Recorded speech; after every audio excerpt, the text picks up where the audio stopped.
Dejan Joveljic says he is the future of the LA Galaxy. So how can we make the future now? The Dodgers might actually be able to take a big contract on in the trade market despite being against the salary cap. And USC finally strikes pay dirt in offensive line recruiting. Good morning, I'm James. This is your daily dose of sports and snark for the greatest sports city in the world, Los Angeles. This is Faithful Angelenos. It is July 26th. I want to start off by again thanking the new subscribers who are joining the channel. I appreciate all of you, straight up. We appreciate it. If you enjoyed the content that we've been putting out for the last 5 months, click and clack the like button. Click and clack the subscribe button. There's a notification bell. Hit that. It'll let you know when we drop new clips. Sharing is caring, let people know we exist. And yes, comment. After all, I'm traveling back to the Midwest tonight to work, so I'm going to need some friends along the way, right? Now, before we get to the news and the notes and commentary, let's take a quick look at the scoreboard as to what's going on in LA. Tony Gonsolin takes his first loss of the season. For the Dodgers, it's an 8-game winning streak that gets snapped. Washington 4, Dodgers 1. They at least still have an 11.5 game lead in the NL West. So, yeah, I didn't lose sleep. Meanwhile, today, the Nationals and the Dodgers will play once again. That's going to be at 7 p.m. Mitch White, he's 1-2. Josiah Gray, a former Dodgers prospect, I might add, 7-6. I want to start off with the LA Galaxy. After scoring a goal from an incredibly difficult angle on Sunday in a nationally televised game, substitute striker Dejan Joveljic proclaimed himself to be the future of one of the MLS's premier franchises. Now, I believe that to be true, but I find myself in this really awkward place. I've mentioned before that I've worked for decades as a sports writer, okay? Most American sports you can explain away in statistics. Baseball, most definitely. Football, basketball, but not soccer. Which is one of the reasons the sport, by the way, fascinates me, because you can't explain it away with a bunch of simple numbers. Even analytics, the best thing that they can come up with so far is something called expected goals, and that really doesn't tell us a damn thing. Not really. As a result, we get arguments all the time as to the intangibles of what somebody brings to the team. So you look at the Galaxy and you hear it on Sunday on Fox Sports. Chicharito, they love him because he brings this fire. And they love Kevin Cabral because he brings pace. All of which you can't quantify. It's an intangible. Now Cabral, a designated player getting a $6 million salary, he's been this profound disappointment. I mean, that tap-in goal he had Sunday against Atlanta was his first in 998 MLS minutes. Meanwhile, Dejan Joveljic has 9 goals in significantly limited time by comparison. And because of that, Galaxy fans have spent a lot of time and an extended amount of angst on social media, over these two players. Lots of name calling, lots of demanding that the front office come out and meet the mob carrying their pitchforks and their torches. I'm telling you, I have trouble mean tweeting some of this stuff. Because I sincerely believe that manager Greg Vanney knows more about soccer than I ever will. And I love soccer. I think I would even go so far as to say as Greg Vanney will forget more about soccer than I will ever know. What I can do as a writer, though, is reframe the argument to make my case. Maybe the argument isn't about Dejan Joveljic versus Kevin Cabral. Maybe the argument is Dejan Joveljic against the rest of MLS. Hear me out. It's my belief the Galaxy front office and its coach, if they're guilty of anything, it's being stubborn. Now, that's just a feeling, and they're not the only franchise in LA that does act a little too stubborn. For all the success the Dodgers have had, I think manager Dave Roberts is stubborn in how he uses his bullpen with analytics. I think he micromanages the team. It doesn't make him the worst guy in the world. It means sometimes he's looking too much at the number sheet. I think the Galaxy keep starting Kevin Cabral because they want to justify to us all that they paid for an elite striker. If it's not Chicharito, then we're going to prove to you it's Douglas Costa. If it's not Douglas Costa, we're going to prove to you it's Kevin Cabral. And I'm like, guys, you don't have to try that hard. You already have an elite striker on your team. Joveljic, as a part-timer, is 4 goals off the lead for the Golden Boot, which is the award given for the guy with the most goals in MLS. He has 9 goals. The league's leading scorer, Tati Castellanos of NYCFC, 13. And he's been transferred to Europe. Had Joveljic been a starter all along, now we don't know necessarily for sure that he would have caught in Castellanos, but it is extremely possible. How many of those tragic misses that Cabral has had would have otherwise gone to the back of the net if it was Joveljic instead? Joveljic is currently tied for 9th place in goals in the league. LAFC, they put a lot of goals in their net, but Christian Arango is their leading scorer. He has 9. Just like Dejan Joveljic. You can talk a lot about international superstars who put a lot of goals in the net. There's Chicharito, but he has 7. There's LAFC's Carlos Vela. He only has 6. Joveljic is killing them all. So arguments of Joveljic versus Cabral, it's becoming clear to me that we don't need to make that argument. Instead, the Galaxy can say, we unearthed an elite talent. We saw a diamond in a rough that nobody else did. Vanny did that with Sebastian Giovinco over in Toronto FC, and he can do it for a second time now.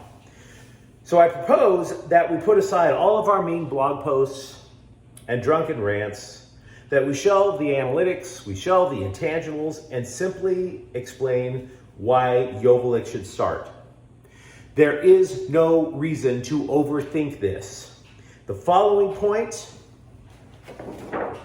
it doesn't get any simpler than this, folks. Golden Boot contenders should not come off the bench. Golden Boot contenders should not come off the bench. This is an Occam's razor argument. Occam's razor is basically saying that the simplest argument is the most effective one.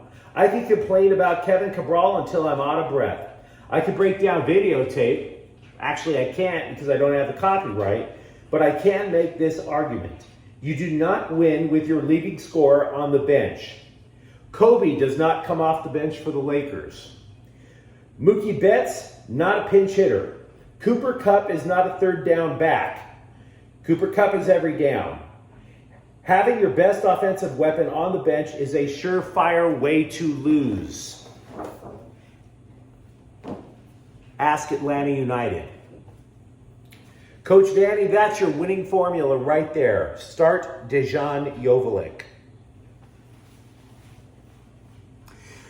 Now, we've been talking at length about the Nationals outfielder Juan Soto and potential trades. And now that he's in LA for a 3-game winning streak, it's a little awkward, wouldn't you say? Anyway, CBSSports.com has been covering potential trades for the guy, ranking the contenders. The Dodgers, in my opinion, are number 2. They're behind, or I should say in their opinion, is number 2, behind the Cardinals. Now today, I don't necessarily have an update, but I do want to clear up the Dodgers situation in terms of payroll. It is true that LA has the second highest payroll in the league compared to the Mets. It's also true that if they had kept Kenley Jansen, the Dodgers would have faced the maximum payroll tax penalty available. A ton of contracts, though, come off the books at the end of the year. There's David Price, who is likely going to retire. Justin Turner might not stay. He's getting up there in years. Kershaw's on a 1-year deal. Craig Kimbrell hasn't impressed that much. He'll be a free agent. Neither, for that matter, is potential free agent, former MVP Cody Bellinger. There's Max Muncy, whose contract is up. Even Trey Turner might decide to leave. So I bring all of this up because maybe you're not thinking Juan Soto.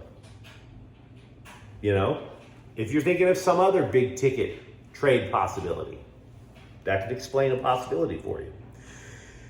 Now, regarding Soto, if you think Soto's former teammate in Washington, Trey Turner, has the inside dope, it appears the answer is no. Turner said he has spoken often with Soto, but has no info. Jim Bowden, former GM, he writes for The Athletic, he thinks it'll take the top 3 prospects to land Reds starting pitcher Luis Castillo. He also thinks the Dodgers do not have to trade for Castillo because their pitching is coming back and they're going to have a lot of depth. So it's not a necessity. Justin Turner has resumed working out after injuring his midsection taking a swing a couple of days ago. He might play as early as tonight. And also in injury news, Chris Taylor has resumed running today for the first time after fracturing his foot.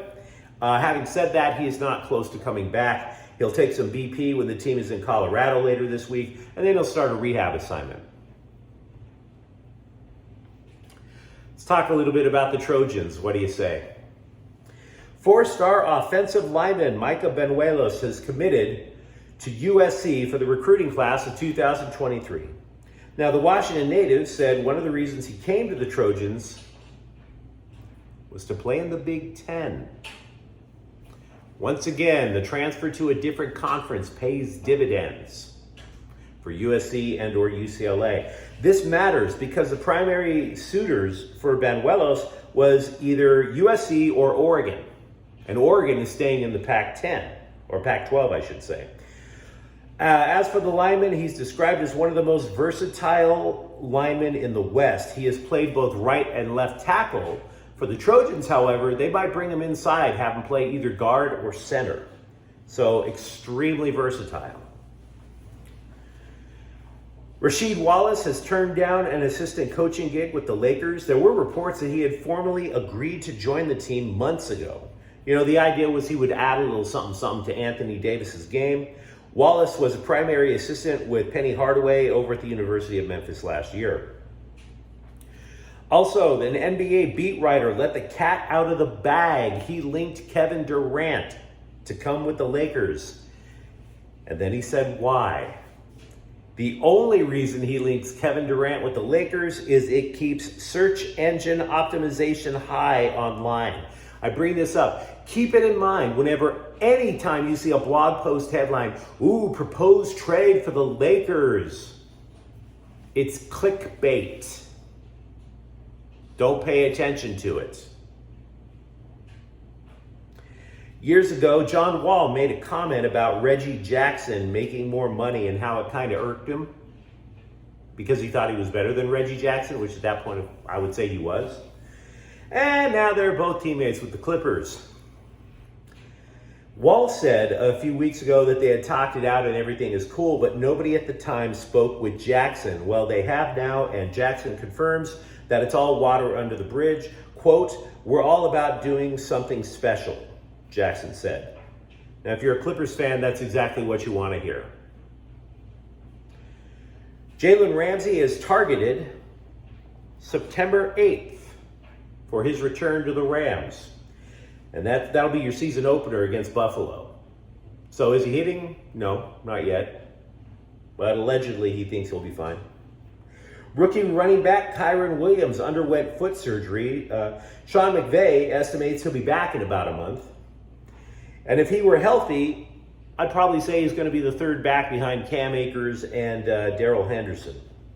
Meanwhile, former St. Louis Rams wide receiver Danny Amendola retires after 13 seasons. But to be honest with you, I hated Georgia Frontiere so much for taking my team away and dropping them into that shanty town next to Mississippi. So I never cared for the St. Louis Rams. I hated them. Came back, I loved them again. Like taking back an ex. Hated them then. Former NFL quarterback Pat White has signed as an offensive assistant coach with the Chargers. His job? No idea. By the way, as a reminder, training camp for the Chargers opens tomorrow. Finally, for LAFC, Juventus legend Giorgio Chiellini affirmed that he believes that he made the right decision in choosing LAFC. The black and gold have only allowed one goal in his 2 matches. But again, the bigger story in LA soccer right now is Dejan Joveljic. We already know where LAFC stands. The question is if the Galaxy will agree with my point or not. Their playoff lives may just depend on it. Now, if you enjoyed today's broadcast, don't forget to subscribe to Faithful Angelenos. We do talk Galaxy soccer, and we are trying to build something for LA sports here. Thank you for watching. I'm James. We'll be back tomorrow. Faithful Angelenos is a Kian Corte El Queso production. Take care.